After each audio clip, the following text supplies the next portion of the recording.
మహాశివరాత్రి నాడు ఏ ఏ పదార్థాల చేత అభిషేకం చేస్తే ఏ ఏ ఫలితాలు వస్తాయి అనేటువంటిది తెలుసుకోవాలి అందరూ కూడా. ఎందుకు అంటే కర్మ, మనం చేసినటువంటి ఏ కర్మ వల్ల ఏ ఫలితం వస్తుంది అనేటువంటిది ఎలాగైతే ఉందో, అలాగే ఏ పదార్థం చేత పూజిస్తే, ఏ పదార్థం చేత అభిషేకిస్తే ఆ యొక్క ఫలితాలను అందుకుంటామో కొన్ని శాస్త్రాలు మనకి తెలిపి ఉన్నాయి. వాటిని అభిషేకం చేయడం ద్వారా మనకి సద్బుద్ధి, ముక్తి, అలాగే భుక్తి కూడా కలుగుతుంది. కాబట్టి వాటిల్లో ప్రధానమైనటువంటిది పంచామృతాలు. వాటిల్లో పాలు, ఆవు పాలు అభిషేకం చేయడం ద్వారా సమస్త శుభకార్యాలు అవుతాయి. వాటితో పాటు మనశ్శాంతి కలుగుతుంది. ఇక పెరుగుతో అభిషేకం చేయటం వల్ల మనకి సమస్తము వృద్ధి చెందుతాయి. విద్యలో కానీ, వ్యాపారంలో కానీ, ఉద్యోగంలో కానీ, ఇక ఏ విషయంలోనైనా సరే వారు వృద్ధి చెందాలి అని అనుకుంటున్నారో అందులో అభివృద్ధి సాధిస్తారు. ఇక నెయ్యితో అభిషేకం చేస్తే సమస్త రోగాలు, పీడలు, ఏదైనా దోషాలు ఉంటే నెయ్యి అభిషేకం చేయడం ద్వారా పోతాయి.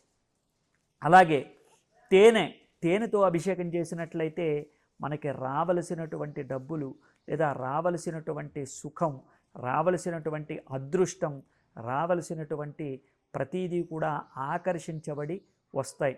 అలాగే వివాహం కాని వరులకి వధువు, వధువులకి వరుడు దొరుకుతారు.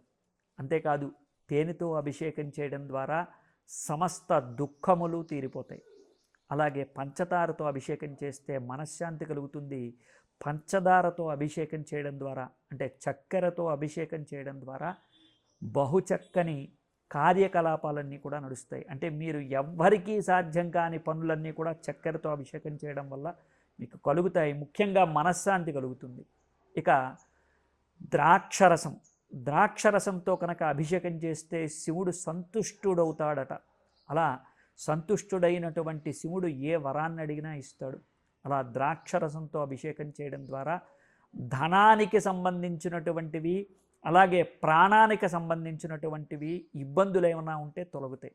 అలాగే బత్తాయి రసం, మొసాంబి అంటారు, బత్తాయి అంటారు. ఆ బత్తాయి రసంతో అభిషేకం చేస్తే, అంటే రసం ఉన్నటువంటి వాటితోనే అభిషేకం చేయాలి. అలా రసం ఉన్నటువంటి ఫలాల్లో ద్రాక్ష తర్వాత బత్తాయి రసంతో అభిషేకం చేసినట్లయితే కనుక వారికి రుణాలున్నటువంటి వాళ్ళకి రుణాలు తీరుతాయి. క్షుద్రదేవత ఆరాధన చేస్తూ క్షుద్రదేవతల యొక్క ఇబ్బందులు ఏదైనా ఉంటే, అంటే చేతబడులు లేకపోతే ఇంకేదైనా అలాంటివి ఏదైనా ఉన్నాయి అని ఎవరికైనా అనిపిస్తున్నాయి అంటే కనుక బత్తాయి రసంతో అభిషేకం చేసినందువల్ల అవన్నీ కూడా తీరుతాయి. ఇక చెరుకు రసంతో అభిషేకం చేస్తే శుభకార్యాలన్నీ త్వరగా అవుతాయట. వివాహం కానటువంటి వాళ్ళకి, గృహప్రవేశం చేయాలనుకుంటున్నటువంటి వాళ్ళకి, గృహం కొనుక్కోవాలనుకుంటున్నటువంటి వాళ్ళకి, ఒక స్థలం అమ్ముడిపోవాలన్నా కొనుక్కోవాలన్నా ఇవన్నీ కూడా తీరతాయి చెరుకు రసం అభిషేకం చేయడం ద్వారా. అలాగే చెరుకు రసం అభిషేకం చేయడం ద్వారా కూడా బుద్ధి వికాసం కలుగుతుందట. చిన్నపిల్లల దగ్గర నుంచి పెద్దవాళ్ళ వరకు కూడా ఎవరికైనా ఏదైనా మానసికమైనటువంటి డిప్రెషన్లో ఉండి వాళ్ళకి బుద్ధి వికాసం లేకపోతే బుద్ధి వికాసం కలిగి వాళ్ళ ఇంట్లో సకల శుభకార్యాలు అవుతాయట. ఇక విభూతితో అభిషేకం చేసినట్లయితే సమస్తము కూడా కరతలామలకం అవుతుందట. పరమేశ్వరుడే స్వయంగా వచ్చి వారికి ముక్తినివ్వడంతో పాటు విభూతిర్భూతిరైశ్వర్యం, ఐశ్వర్యం కలుగుతుందనడంలో సందేహం లేదు. అదృష్టం కలుగుతుంది. అలాగే బిల్వదళాలతో అభిషేకం చేయడం ద్వారా, బిల్వదళం నీళ్ళల్లో ఒక్కటి వేసి ఆ నీళ్లు అభిషేకం చేయడం ద్వారా వారికి సమస్త దుఃఖములు తొలగిపోతాయి.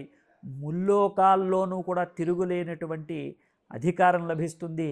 అలాగే బిల్వదళాల నీళ్లతో అభిషేకం చేసినట్లయితే వాళ్ళకి సంతానం లేని వాళ్ళకి సంతానం కలగడంతో పాటు పితృదోషాలు కూడా పోతాయట. అలాగే కుశాభిషేకం, దర్భలు నీళ్ళల్లో వేసి ఆ నీళ్లతో అభిషేకం చేయడం ద్వారా పితృదోషాలుంటే తొలగిపోవడంతో పాటు అధికారుల బెడద తప్పి ప్రమోషన్లు రాని వాళ్ళకి ప్రమోషన్లు వస్తాయి. అలాగే ఏదైనా కుటుంబంలో జరగరానివి జరిగితే, అంటే కుటుంబంలో ఎవరైనా ఆత్మహత్య చేసుకోవటం, లేకపోతే ఏదైనా ప్రమాదాలు జరిగి మరణించడం లాంటివి జరిగితే ఆ దర్భలతో దర్భల యొక్క నీళ్లతో, దర్భలు నీళ్ళల్లో వేసి ఆ నీళ్లు కనుక కుశాభిషేకం అంటారు దాన్ని, ఆ కుశాభిషేకం చేసినట్లయితే వాళ్ళకి ఆ దోషాలన్నీ కూడా తొలగిపోతాయి. అలాగే హిరణ్యాభిషేకం, డబ్బులు నీళ్ళల్లో వేసి ఆ డబ్బుల యొక్క నీళ్లతో అభిషేకం చేయాలి. మనకి చిల్లర కాయిన్స్ ఉంటాయి, 21 కాయిన్స్ అందులో వేసి వాటిని అభిమంత్రింపజేసి ఆ నీళ్ళని కనుక అభిషేకం చేసినట్లయితే ఐశ్వర్యానికి లోటు ఉండదు. మీకు ఎన్ని అప్పులున్నా సరే వాటిని తప్పకుండా తీరుస్తారు. అదేవిధంగా రత్నాభిషేకం, రత్నాభిషేకము అంటే మనకి జెమ్స్ దొరుకుతాయి, అంటే కెంపులు, ముత్యాలు, పగడాలు, ఇవన్నీ కూడా నవరత్నాలన్నీ కూడా నీళ్ళల్లో వేసి ఆ రత్నాభిషేకం చేసినటువంటి వాళ్ళకి పోయినటువంటి రాజ్యం తిరిగి వస్తుంది, పోయినటువంటి వస్తువులు దొరుకుతాయి, పోయినటువంటి ప్రతీదీ కూడా మళ్ళీ తిరిగి వస్తుంది. పరువు పోయింది అంటుంటారు, అలాంటివి కూడా మళ్ళీ తిరిగి వస్తాయి. డబ్బులు పోయినా తిరిగి వస్తాయి. కాబట్టి రత్నాభిషేకం చేసినటువంటి వాళ్ళకి మేలు జరుగుతుంది. అలాగే ధవళాక్షతలతో అభిషేకం, తెల్లటి బియ్యాన్ని తడిపి ఆ తడిపిన తర్వాత వచ్చేటువంటి నీళ్లతో కనుక శివుడికి అభిషేకం చేసినట్లయితే తృప్తి చెందడమే కాదు, పితృదేవతలు కూడా తృప్తి చెందుతారు.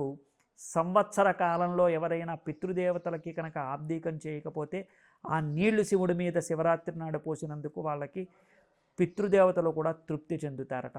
అదేవిధంగా గంధాభిషేకం, గంధపు నీళ్లు అభిషేకం చేసినట్లయితే ఎనలేనటువంటి శాంతి కలుగుతుందట.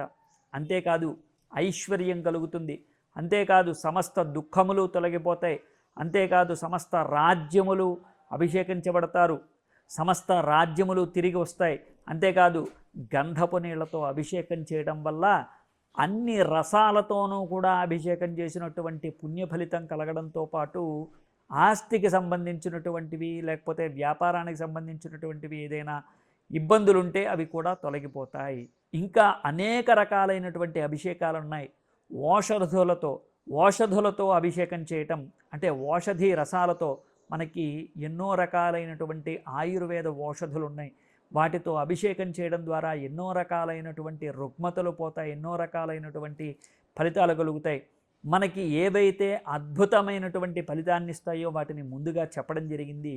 అనేక రకాలైనటువంటి పదార్థాలు ఉన్నాయి శివుడికి అభిషేకం చేయటానికి, అవన్నీ కూడా 1000 రకాలు ఉన్నాయి. ఆ 1000 రకాల పదార్థాలతోనూ అభిషేకం చేస్తే కనుక శివుడికి సమస్త ప్రపంచము కూడా మీకు మోకరిల్లుతుంది. కాబట్టి సమస్త ప్రపంచము కూడా మీకు వశమవుతుంది.